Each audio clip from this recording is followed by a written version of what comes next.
Bayangkan, seorang CEO muda yang memimpin proyek senilai 20 triliun rupiah tiba-tiba memecat sopir pribadinya hanya karena berani mengubah desain proyek rahasia perusahaan. Namun beberapa jam kemudian, seluruh investor justru memuji desain buatan sang sopir dan menyebutnya sebagai rancangan yang mampu menyelamatkan masa depan perusahaan.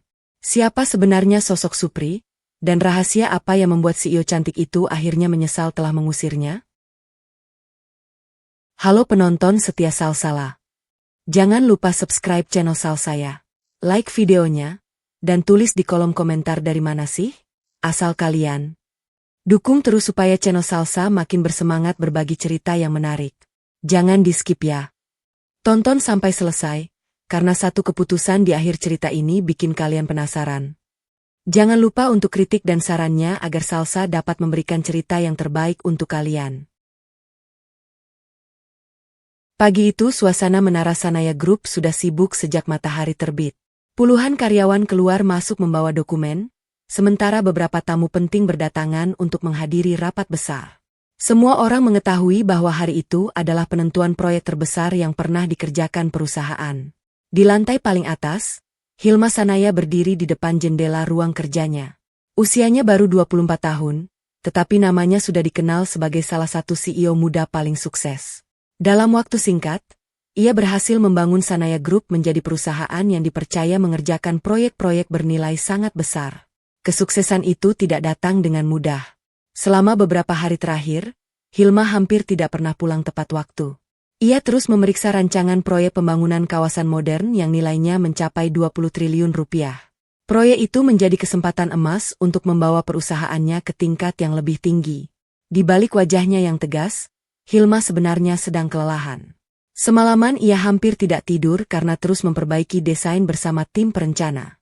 Meski tubuhnya meminta istirahat, ia memilih bertahan. "Aku tidak boleh membuat kesalahan sedikit pun," ucapnya pelan sambil menutup map proyek. Beberapa menit kemudian, rapat dimulai. Para pemilik perusahaan besar, konsultan, dan calon investor memenuhi ruang pertemuan. Hilma memimpin presentasi dengan penuh percaya diri. Ia menjelaskan setiap detail proyek tanpa menunjukkan sedikit pun rasa lelah. Selama hampir 4 jam, rapat berlangsung sangat serius. Beruntung, semua berjalan lancar.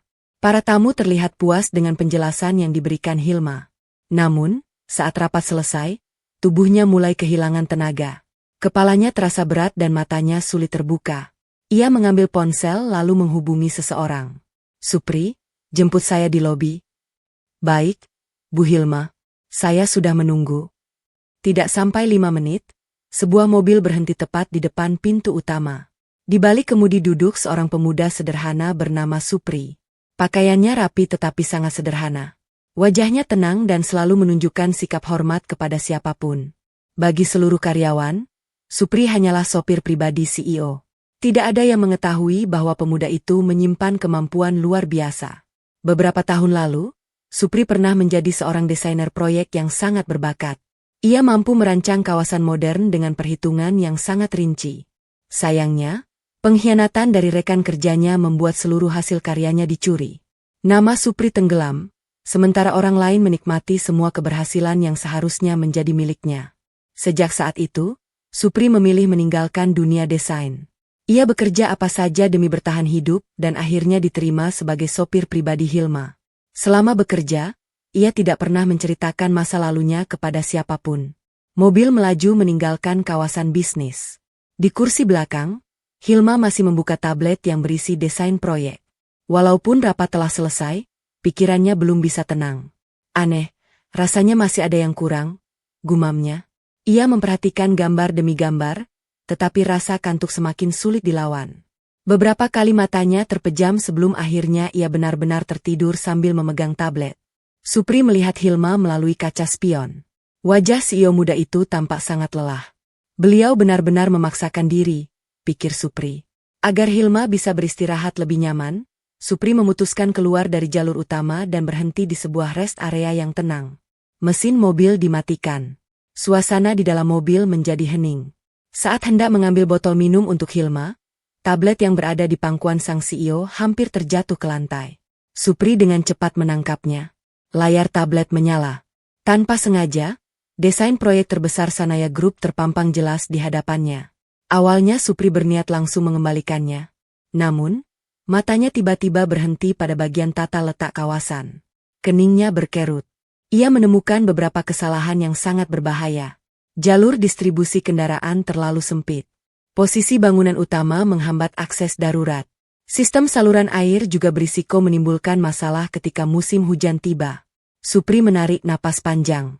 Ia tahu dokumen itu sangat rahasia. Sebagai sopir, ia tidak memiliki hak untuk menyentuhnya. Namun, sebagai seorang desainer berpengalaman, ia juga tidak sanggup membiarkan kesalahan sebesar itu dibiarkan begitu saja. Ia memandang Hilma yang masih tertidur lelap. Setelah berpikir beberapa saat, Supri akhirnya mengambil pena digital yang berada di samping tablet. "Maafkan saya, Bu. Saya hanya ingin proyek ini berhasil." Dengan gerakan yang tenang dan penuh keyakinan, ujung pena digital mulai menyentuh layar. Tanpa disadari Hilma, takdir mereka berdua mulai berubah hanya karena satu keputusan yang diambil Supri di dalam mobil yang terparkir di rest area itu. Supri menatap layar tablet beberapa saat. Ia memastikan sekali lagi bahwa tidak ada seorang pun yang melihat apa yang sedang dilakukannya. Di dalam mobil hanya ada dirinya dan Hilma yang masih tertidur pulas akibat kelelahan. Ia kembali memperhatikan desain proyek bernilai 20 triliun rupiah itu. Semakin lama ia melihatnya, semakin jelas letak masalahnya. Konsep kawasan memang terlihat megah, tetapi beberapa bagian justru akan menimbulkan kerugian besar ketika proyek mulai dibangun. Jalur kendaraan logistik terlalu panjang sehingga biaya operasional akan meningkat. Posisi gedung utama membuat arus kendaraan saling bertabrakan pada jam sibuk. Area hijau juga ditempatkan di lokasi yang kurang tepat sehingga mengurangi efisiensi lahan. Supri menarik napas panjang. Kalau desain ini dipakai, mereka akan menghabiskan biaya jauh lebih besar dari yang direncanakan, gumamnya. Ia masih ragu. Sebagai sopir, ia tidak memiliki hak mengubah dokumen perusahaan. Namun, sebagai seorang desainer, ia merasa bertanggung jawab ketika melihat kesalahan sebesar itu. Akhirnya, Supri mengambil pena digital. Tangannya bergerak cepat. Ia memindahkan posisi gedung utama beberapa meter ke sisi lain agar jalur kendaraan menjadi lebih lancar. Ia mengubah letak pusat utilitas sehingga proses perawatan lebih mudah dilakukan. Saluran air diperbaiki agar mampu menampung debit air dalam kondisi ekstrim.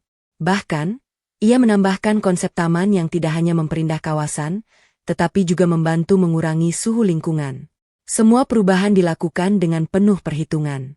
Tidak ada satu garis pun yang dibuat secara asal. Supri bekerja begitu fokus hingga tidak menyadari waktu terus berjalan. Beberapa menit kemudian, revisi terakhir selesai. Ia mengembuskan napas lega. Seharusnya sekarang jauh lebih baik.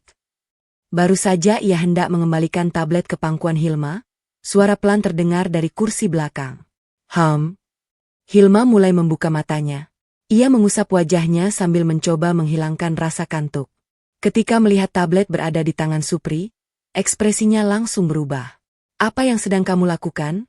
tanyanya dengan nada dingin. Supri segera menyerahkan tablet itu. "Maaf, Bu. Saya melihat ada beberapa bagian yang bisa diperbaiki, jadi saya..." Belum sempat kalimatnya selesai, Hilma langsung mengambil tablet itu. Matanya membesar. Seluruh desain proyek telah berubah. Posisi bangunan berbeda. Jalur kendaraan berubah. Beberapa area telah dipindahkan. Wajah Hilma langsung memerah karena marah. "Kamu berani mengubah desain proyek perusahaan?"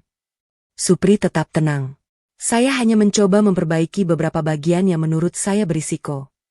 Hilma berdiri dari kursinya. "Memperbaiki? Kamu ini sopir." Nada suaranya mulai meninggi. "Tahu tidak berapa nilai proyek ini? 20 triliun rupiah. Tim desain terbaik sudah bekerja selama berbulan-bulan, lalu kamu merasa bisa mengubah semuanya hanya dalam beberapa menit." Supri tidak membalas dengan emosi. Ia justru berbicara dengan tenang. "Saya tidak berniat merusaknya, Bu. Saya hanya melihat beberapa kesalahan yang bisa menyebabkan kerugian besar." Hilma tertawa sinis. "Kesalahan? Kamu bahkan bukan bagian dari tim proyek." Supri mencoba menjelaskan lagi. "Kalau Ibu berkenan, coba lihat dulu perubahan yang saya buat. Mungkin ada bagian yang bisa dipertimbangkan." Namun, Hilma sudah tidak mau mendengar. Baginya, tindakan Supri sudah melewati batas. Ia merasa kepercayaan yang diberikan kepada sopir pribadinya telah disalahgunakan. Mulai detik ini, kamu saya pecat. Supri terdiam. Ia sebenarnya sudah menduga keputusan itu akan datang. Tanpa membantah, ia mengambil napas pelan lalu mengeluarkan kunci mobil dari sakunya. Kunci mobil, kartu akses, dan identitas perusahaan saya kembalikan. Hilma mengambil semuanya tanpa ragu. Saya tidak ingin melihat kamu bekerja di perusahaan ini lagi. Supri mengangguk pelan. Saya mengerti. Ia membuka pintu mobil dan turun. Namun sebelum menutup pintu, ia menoleh kepada Hilma untuk terakhir kalinya. Saya hanya ingin berpesan satu hal. Hilma tidak menjawab. Tolong jangan langsung menghapus revisi itu. Periksa dulu bersama tim ibu.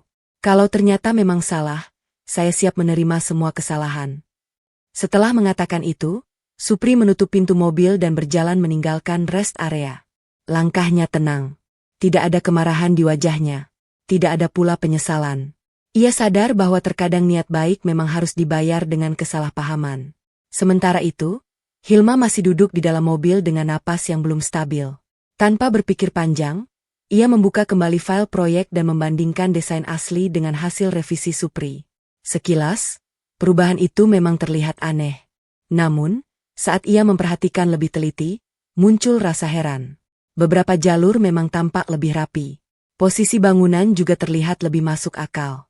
Hilma segera menggelengkan kepala. Tidak mungkin. Ini hanya kebetulan. Tanpa ingin memikirkan ucapan mantan sopirnya, ia menghidupkan mesin mobil dan menyetir sendiri menuju Menara Sanaya Group. Di sisi lain, Supri berjalan menyusuri trotoar dengan membawa tas kecil berisi barang-barang pribadinya. Ponselnya bergetar. Sebuah pesan masuk dari nomor yang sudah lama tidak menghubunginya. Kami akhirnya menemukan Anda. Kami ingin membahas desain proyek yang pernah Anda buat beberapa tahun lalu. Jika berkenan, kami berharap bisa bertemu secepatnya. Supri membaca pesan itu beberapa kali. Ia tersenyum tipis. Tanpa disadari Hilma, keputusan memecat seorang sopir sederhana baru saja menjadi awal dari penyesalan terbesar dalam hidupnya. Hilma memarkir mobilnya di basement Menara Sanaya Group dengan langkah cepat. Emosinya memang mulai mereda, tetapi pikirannya masih dipenuhi kemarahan terhadap Supri. Baginya, tidak ada alasan yang bisa membenarkan tindakan seorang sopir yang berani mengubah dokumen rahasia perusahaan. Sesampainya di ruang kerja, Hilma langsung memanggil seluruh tim desain. Ada rapat final 1 jam lagi. Pastikan semua materi presentasi sudah siap, katanya dengan tegas. Baik, Bu. Salah seorang staf kemudian menerima tablet dari tangan Hilma. Gunakan desain yang asli. Hapus semua perubahan yang tadi dibuat. Baik, Bu. Namun sebelum staf itu sempat menghapus file revisi, Hilma menghentikannya. Tunggu. Entah mengapa, ucapan terakhir Supri kembali terngiang di kepalanya. Tolong jangan langsung menghapus revisi itu. Hilma menghela napas panjang. Biarkan dulu. Nanti saya yang memutuskan. Tidak lama kemudian, rapat dimulai. Di ruang pertemuan sudah hadir para direksi, konsultan senior, dan beberapa pemilik perusahaan yang akan menjadi mitra proyek. Hilma berdiri di depan layar besar sambil memulai presentasi.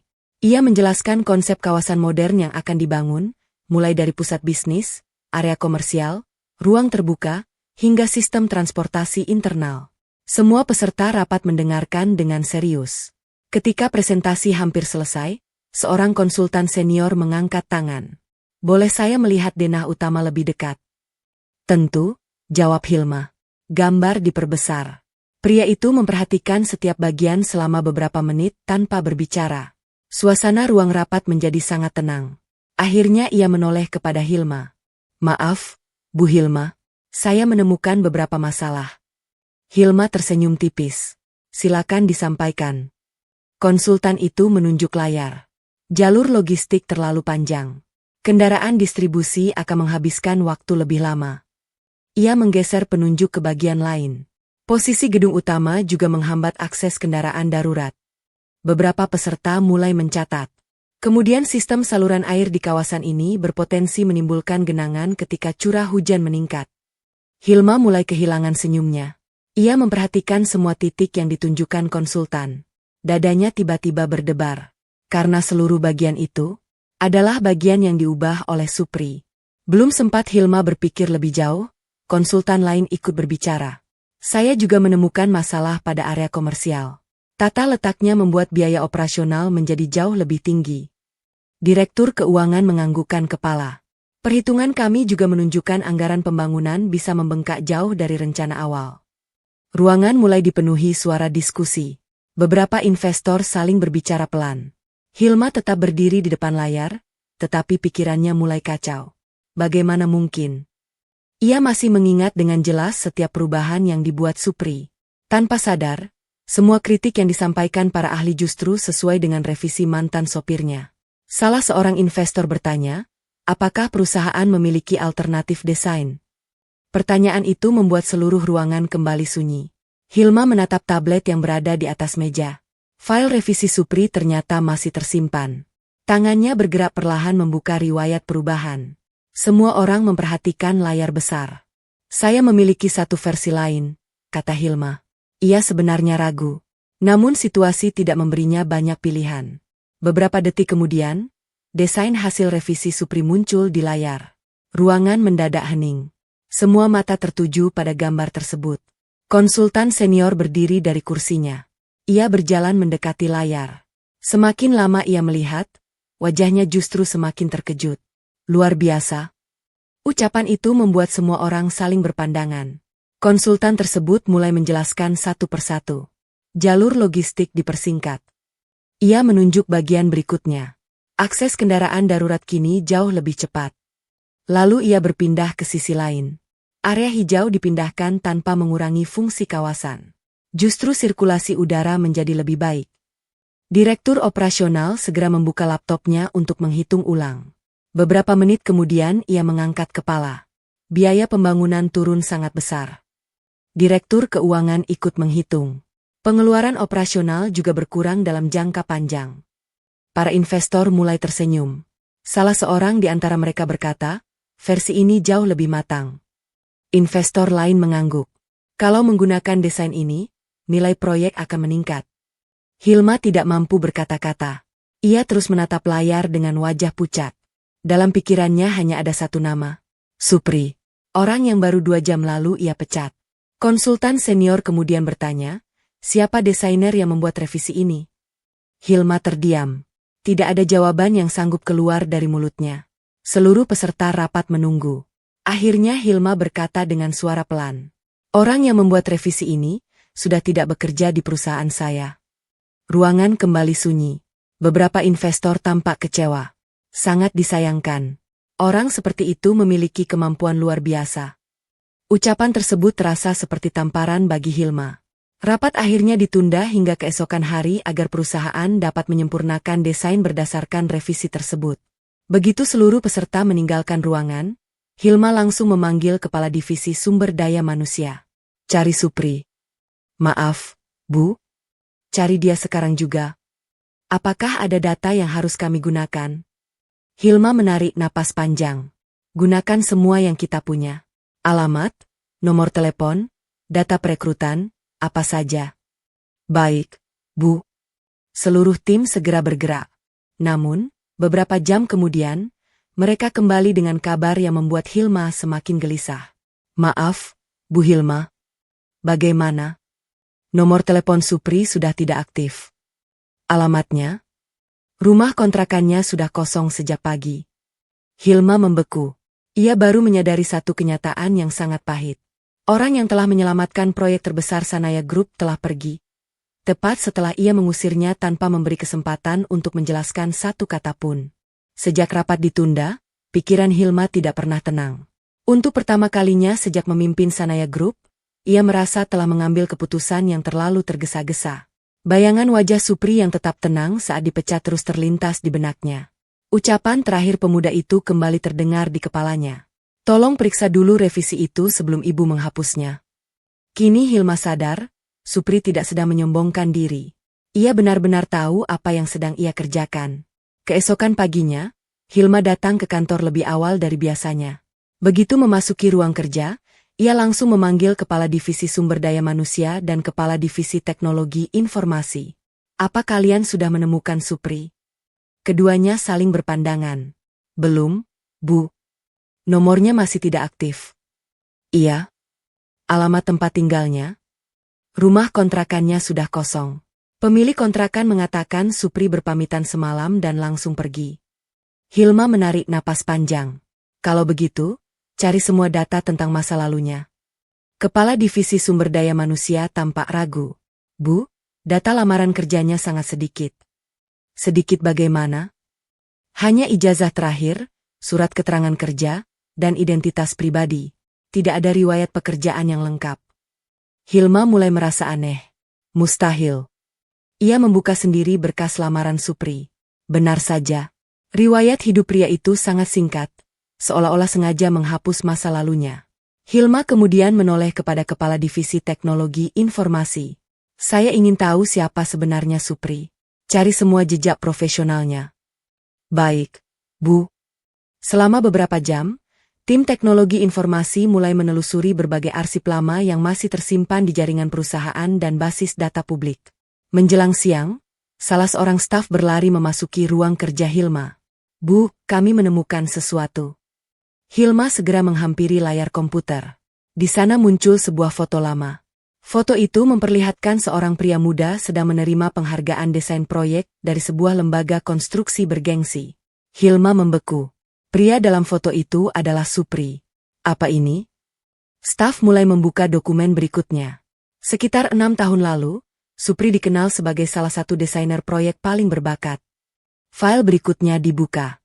Berisi puluhan konsep kawasan modern, gedung bertingkat, pusat bisnis, jaringan transportasi. Seluruh desain terlihat sangat rinci. Hilma terus memperhatikan setiap gambar.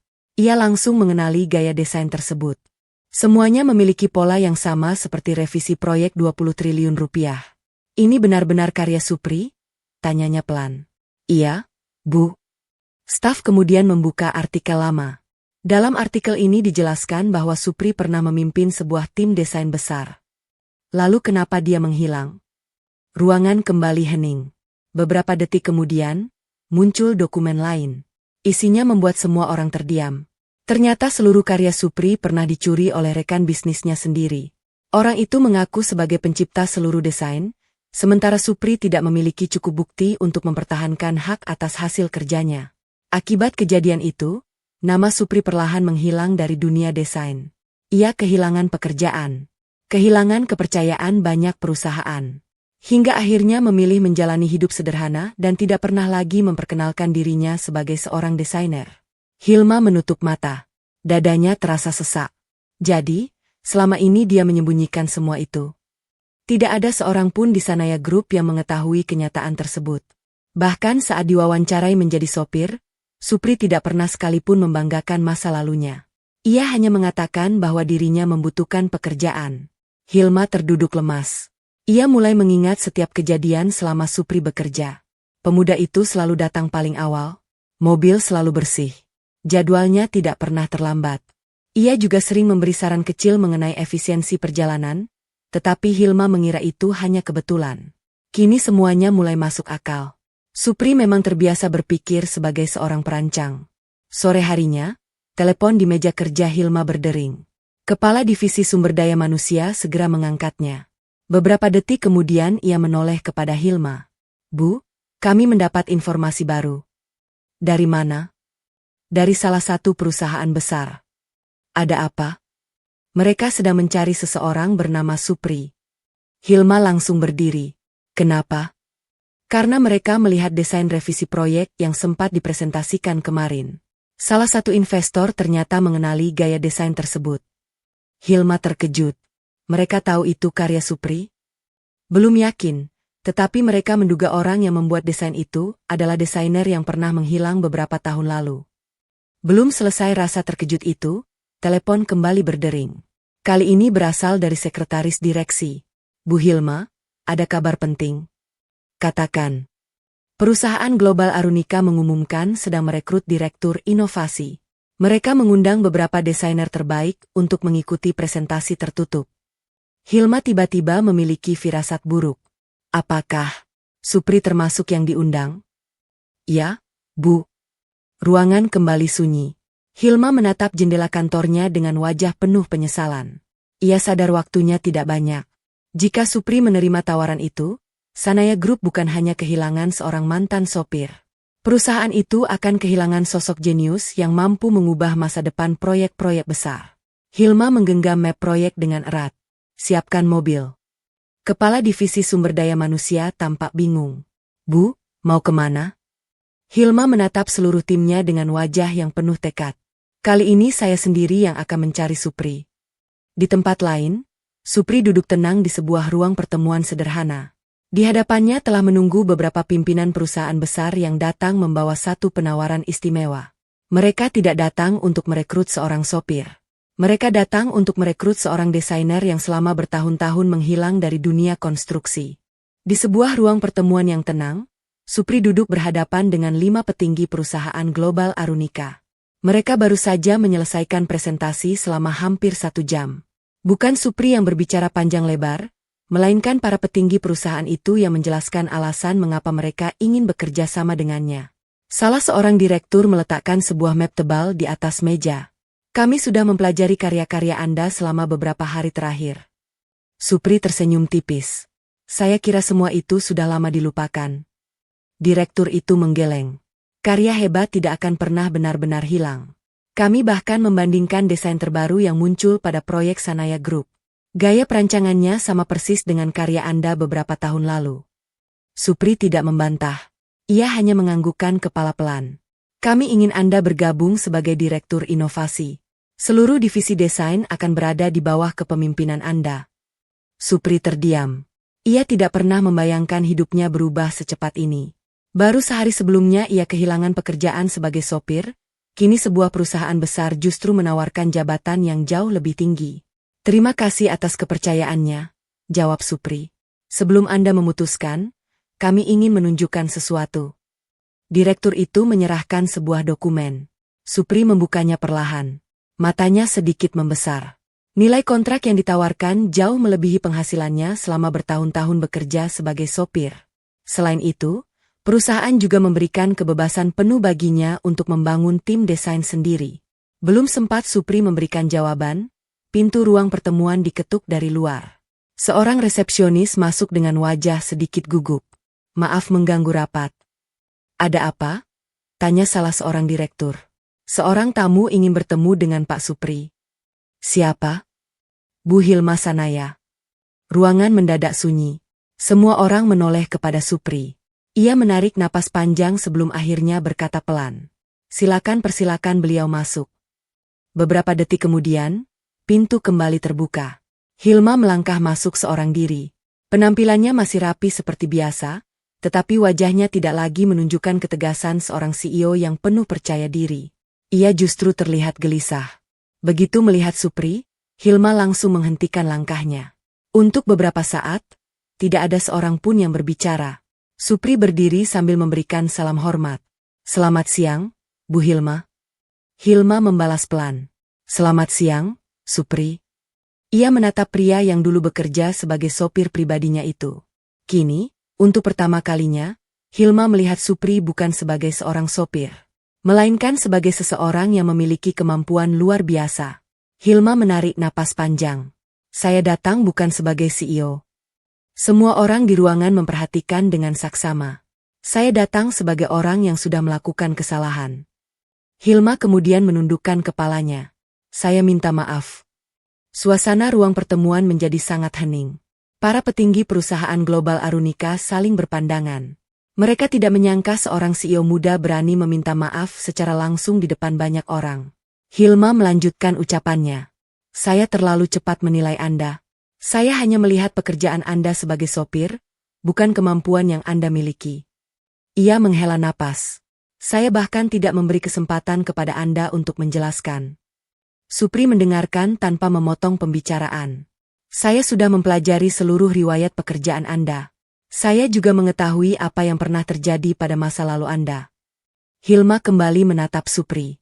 Seharusnya saya mendengar penjelasan Anda terlebih dahulu. Ruangan tetap sunyi. Beberapa detik kemudian, Supri tersenyum kecil. Saya tidak pernah marah kepada Ibu. Hilma sedikit terkejut. Saya hanya kecewa karena desain itu hampir tidak pernah diperiksa. Jawaban itu membuat Hilma semakin merasa bersalah. Ia kemudian mengeluarkan sebuah map dari tasnya. Saya tidak datang dengan tangan kosong. Map itu dibuka. Di dalamnya terdapat surat pengangkatan jabatan baru. Saya ingin Anda kembali ke Sanaya Group. Supri membaca isi dokumen tersebut. Ia terdiam beberapa saat. Hilma melanjutkan, saya tidak meminta Anda kembali sebagai sopir. Mulai hari ini, saya ingin Anda memimpin divisi inovasi dan pengembangan proyek. Para direktur perusahaan global Arunika tampak terkejut mendengar tawaran tersebut. Hilma kembali berbicara. Seluruh tim desain akan berada di bawah kepemimpinan Anda. Tidak akan ada lagi yang meremehkan kemampuan Anda. Supri menutup map itu perlahan. Terima kasih atas kepercayaan Ibu. Hilma menunggu jawabannya dengan penuh harapan. Namun Supri tidak langsung menerima. Ada satu syarat. Hilma segera mengangguk. Apapun selama masih masuk akal. Supri menatap Hilma dengan tenang. Saya tidak ingin ada lagi karyawan yang diperlakukan seperti saya. Hilma mendengarkan dengan serius. Saya ingin setiap ide dinilai berdasarkan kualitasnya, bukan berdasarkan jabatan, pakaian, atau latar belakang orang yang menyampaikannya. Ia berhenti sejenak. Kalau seorang petugas kebersihan memiliki ide yang lebih baik daripada seorang manajer, ide itu tetap harus didengar. Semua orang di ruangan menganggukkan kepala. Supri melanjutkan. Saya juga ingin seluruh divisi diberi kesempatan menyampaikan inovasi secara terbuka tanpa rasa takut. Hilma menjawab tanpa ragu. Saya setuju.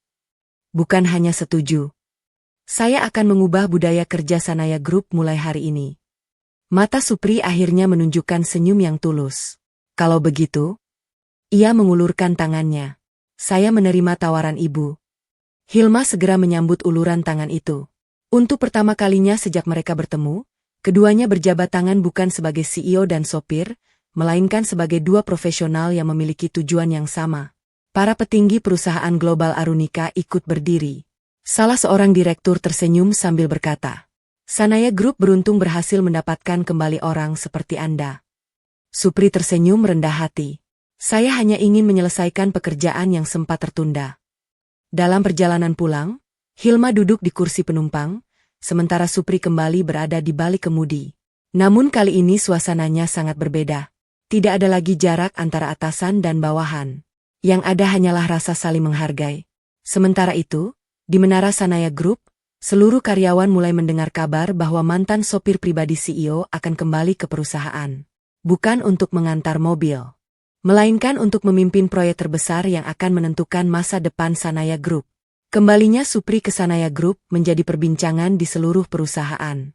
Banyak karyawan terkejut ketika melihat pria yang beberapa hari lalu masih mengenakan seragam sopir kini memasuki ruang rapat utama sebagai kepala divisi inovasi dan pengembangan proyek.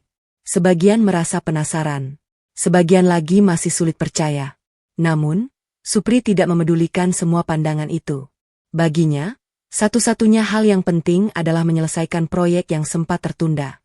Pagi itu, seluruh tim desain, tim teknik, dan para konsultan berkumpul di ruang rapat. Hilma berdiri di depan mereka. Sebelum rapat dimulai, saya ingin menyampaikan sesuatu. Semua orang langsung memperhatikan.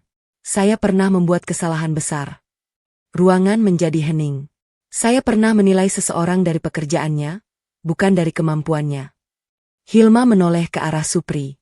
Mulai hari ini, budaya seperti itu tidak boleh ada lagi di Sanaya Group. Ia menarik napas pelan. Setiap ide yang baik akan didengar, siapapun yang menyampaikannya. Seluruh ruangan memberikan tepuk tangan. Supri hanya tersenyum kecil. Baginya, perubahan itu jauh lebih berharga daripada jabatan yang kini ia miliki. Rapat pun dimulai. Supri berdiri di depan layar besar. Ia menjelaskan seluruh revisi desain secara rinci. Setiap perubahan memiliki alasan yang jelas. Jalur kendaraan dibuat lebih efisien. Area hijau diperluas tanpa mengurangi nilai komersial. Sistem saluran air dirancang agar mampu menghadapi perubahan cuaca. Pemanfaatan energi juga dibuat lebih hemat, sehingga biaya operasional dapat ditekan. Semua peserta rapat mendengarkan dengan penuh perhatian. Tidak ada satupun yang memotong penjelasannya. Ketika sesi tanya jawab dimulai, para konsultan justru memberikan banyak pujian. Saya belum pernah melihat desain seefisien ini. Konsepnya sederhana, tetapi sangat matang. Risiko pembangunan juga jauh lebih kecil. Para investor yang sebelumnya ragu kini mulai tersenyum puas. Salah seorang di antara mereka berdiri. Perusahaan kami siap melanjutkan kerjasama. Investor lain ikut berbicara. Kami juga akan menambah nilai investasi. Tidak lama kemudian, seluruh mitra menyatakan persetujuan. Proyek pembangunan kawasan modern senilai 20 triliun rupiah akhirnya resmi dimulai. Beberapa bulan berlalu. Pembangunan berjalan lebih cepat dari jadwal. Berbagai kendala yang biasanya muncul dalam proyek besar hampir tidak terjadi karena seluruh perencanaan telah disusun dengan sangat rinci. Setiap kali muncul masalah di lapangan, Supri selalu menemukan solusi tanpa menyalahkan siapapun. Ia justru mengajak seluruh tim berdiskusi. Pendapat para staf muda didengarkan. Masukan dari teknisi lapangan juga dihargai. Suasana kerja berubah menjadi jauh lebih terbuka. Melihat perubahan itu, Hilma merasa bangga. Ia menyadari bahwa seorang pemimpin tidak harus mengetahui semua jawaban. Seorang pemimpin hanya perlu memberi ruang kepada orang-orang hebat untuk menunjukkan kemampuan mereka. Beberapa bulan kemudian, proyek akhirnya selesai. Hari peresmian pun tiba. Seluruh kawasan tampak megah. Gedung-gedung modern berdiri dengan rapi. Jalur kendaraan berjalan lancar. Area hijau membuat suasana terasa sejuk. Semua tamu yang hadir memberikan pujian. Salah seorang investor menghampiri Hilma. "Selamat. Ini salah satu proyek terbaik yang pernah kami lihat." Hilma tersenyum. "Terima kasih." Investor itu kemudian bertanya, "Siapa orang yang paling berjasa di balik keberhasilan ini?" Tanpa berpikir lama, Hilma menoleh ke arah Supri yang sedang berbincang dengan tim teknik. "Itu dia." Investor tersebut menghampiri Supri dan menjabat tangannya. "Terima kasih karena telah mengubah proyek ini menjadi jauh lebih baik." Supri hanya menjawab singkat, "Keberhasilan ini adalah hasil kerja seluruh tim." Jawaban itu membuat semua orang semakin menghormatinya. Setelah acara selesai, Hilma mengajak Supri berjalan mengelilingi kawasan yang baru diresmikan. Mereka berhenti di sebuah taman yang menjadi bagian dari desain Supri. Hilma tersenyum. "Kalau hari itu kamu tidak berani mengubah desainku, mungkin proyek ini tidak akan pernah berhasil." Supri tertawa kecil. "Kalau hari itu ibu tidak mau mengakui kesalahan, saya juga tidak akan kembali." Keduanya saling tersenyum. Hilma kemudian berkata dengan nada tulus, "Terima kasih sudah memberi saya kesempatan untuk memperbaiki kesalahan." Supri mengangguk. Semua orang berhak mendapatkan kesempatan kedua. Beberapa saat kemudian, seluruh karyawan berkumpul untuk berfoto bersama. Hilma sengaja meminta Supri berdiri di sampingnya. Di depan seluruh karyawan, Hilma mengangkat mikrofon. "Hari ini saya ingin memperkenalkan seseorang." Ia menatap Supri dengan bangga. "Dulu saya mengenalnya sebagai sopir pribadi. Tetapi hari ini, saya memperkenalkannya sebagai orang yang menyelamatkan masa depan Sanaya Group." Tepuk tangan bergemuruh memenuhi seluruh kawasan. Beberapa karyawan bahkan berdiri memberikan penghormatan. Supri tampak tersenyum malu. Ia tidak pernah mengejar pujian. Ia hanya ingin membuktikan bahwa kemampuan tidak pernah ditentukan oleh pakaian, jabatan, ataupun keadaan hidup seseorang. Sejak hari itu, Sanaya Group dikenal sebagai perusahaan yang memberi kesempatan kepada siapa saja untuk berkembang. Banyak inovasi baru lahir dari berbagai divisi karena setiap ide dihargai tanpa memandang posisi. Sementara Hilma berubah menjadi pemimpin yang lebih bijaksana, rendah hati, dan mau mendengarkan orang lain. Supri pun mendapatkan kembali nama baik yang pernah hilang, bukan karena membalas orang yang meremehkannya, tetapi karena membuktikan kualitasnya melalui kerja nyata. Mereka berdua akhirnya menyadari bahwa keberhasilan terbesar bukanlah menyelesaikan proyek bernilai 20 triliun rupiah. Keberhasilan terbesar adalah ketika seseorang berani mengakui kesalahan, memberi kesempatan kepada orang lain, dan percaya bahwa bakat sejati bisa datang dari siapa saja.